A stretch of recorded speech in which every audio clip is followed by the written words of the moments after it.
Okay, this is a really exciting time now. We're going to be looking at a brand new note. The new note is G.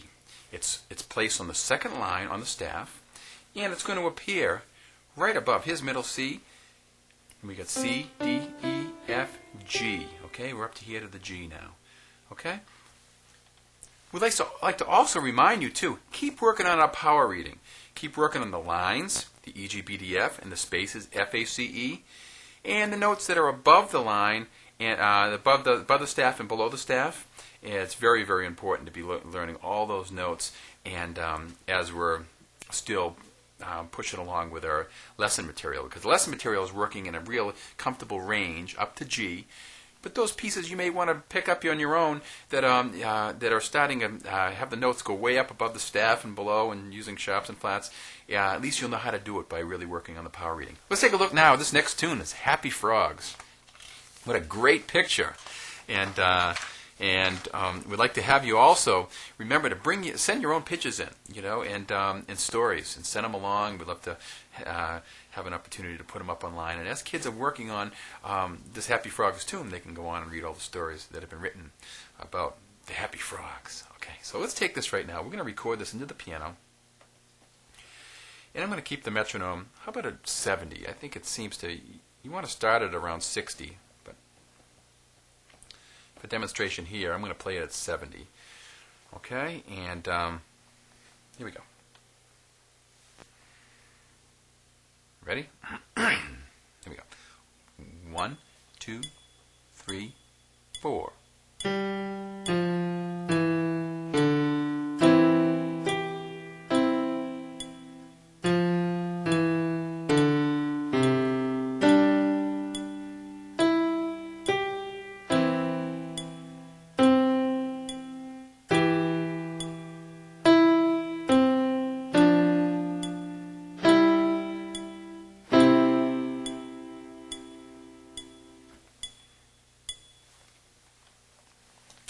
Okay, it's all into the machine now, and as you notice, we're going right down G, F, E, D.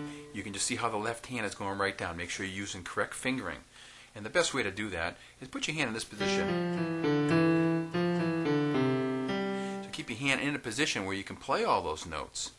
As you can see, F, E, D, C in the third bar is going right down. Very important to use different fingers as opposed to try to pecking it out with one finger. Okay, so that keeps you both hands ready to play, and it's the fastest way to end up grabbing the notes. Okay, now let's take a look now at the Happy Frogs duet. I'm going to play this with my favorite bassoon sound, and we'll keep it right at that same tempo. Okay, ready? And what I'm going to be doing here is I'm going to be, you'll notice that how my hand position is right here, but then when I get over a little bit, I'm going to be jumping down to the B to grab that B note that's going down low. Okay, here we go. 1, 2, 3, 4.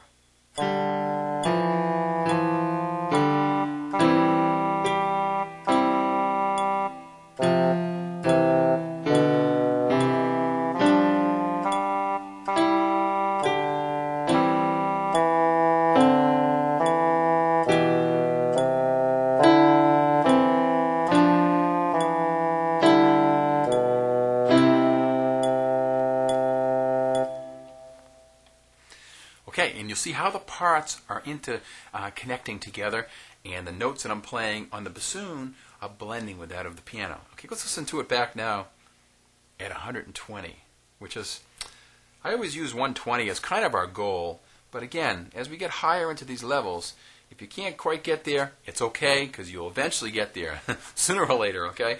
So it's just, you just be patient, but you want to have some place to be shooting for. Let's listen to it now at 120, okay, as if we were to really practice it and get it together. Here we go.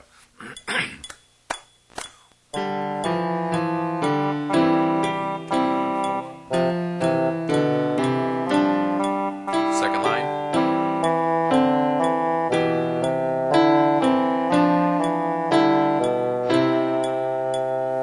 Isn't that great? Okay, we also have our new piano lingo here, which is showing us the repeat sign. And if you notice, there's like a double bar, and then you have 2 dots. It's always going to be associated with another group of 2 dots. So what that is the notes that are within the grouping of two dots. In this case, it's my example here is only 4 bars. If it happened to be one whole section of a tune or a whole tune, it could be 16 bars or 32 bars. You would repeat.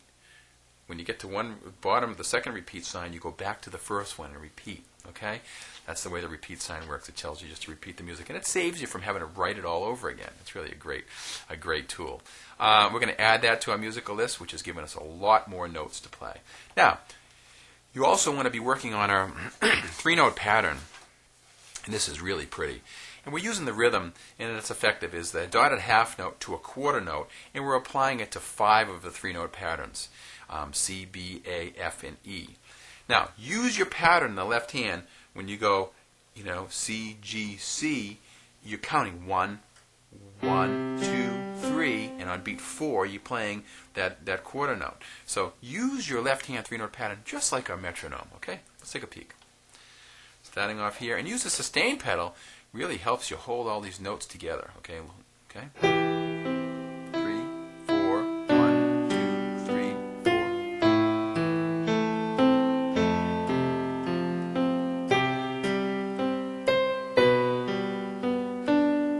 2, 3. Third line.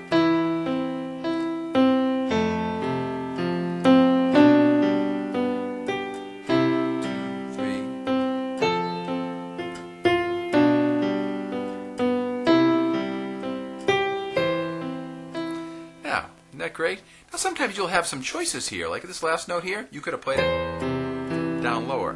So in a lot of cases, you will have 2 spots, 2 areas on the piano where you can play the left hand 3-note pattern. So keep that in mind. Keep the tempo slow with these. These are really pretty, and surely something I'm sure you'll look forward to playing. So in addition to this, you want to be working on our scales. And right now with this lesson plan, we're working on the C, the G, the D, the A, and the E. Okay, let's run that down. We'll take a quick peek at those. Okay, here we go. And the left-hand hold notes make it a little bit more interesting. Okay.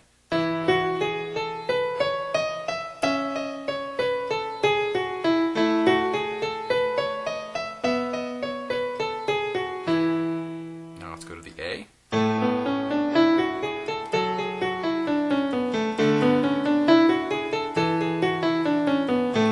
Find that as you practice these, they'll get quicker and quicker. Mainly keep them smooth. And G.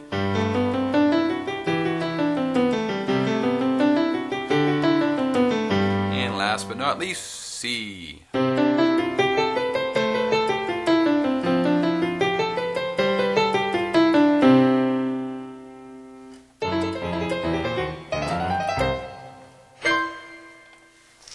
There you have it. Okay, we have a whole lesson plan here. Enjoy the Happy Frogs. What a great tune, and I think you're going to find, working on these duets and putting them together, that's a big important part of our instruction here, and I think and it really is showing you how important counting is.